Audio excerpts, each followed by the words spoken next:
سلامونه مرګرو په زندګۍ کې په اول ځل باندې سه روزي لراغلی یو چې اسود خان امر سره دی مونږ ډېر ګناګار یو خو الله تعالی قبول کړو په پاک لار کې در الله تعالی فضل او کرم دی یو ساده به د جمعه ترغلی الحمدلله خو دومره زبردست سکون پکې پروت دی تاسو سوچ نشئ کولی یو وړه غونډه دا ما ګورم دا موږ امیر صاحب لګیا دی زمونږ د پاره چې کوم دې خبرې مهنت شروع کړې زمونږ د پاره په خلی کوي سمرګری دن ناشتي خبره عبادت یې وکړل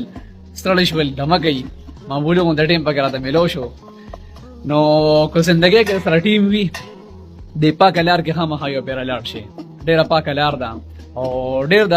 برکتونو او زړه د بګي سکون ملويږي هغه مشرانو خبره ده چې د ایمان غټیونی بګيږي بالکل چې ان شاء الله سي روزي لاړ شي او راشي کنه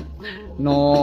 انسان بګي ډېر سزدګي انسان لکه انسان هو نامکمل دی کنه او علم خو دریاب دی د کې داسې خبره پرتی دي داسې نوې خبره پکې وره چې دا به زندګۍ کې نیو اورېدلې نو زما ټول د چې کوم دي د سوشل میډیا لارې دعوت دی چې ټول یو پر راخه مخه زندګۍ کې لاړ شي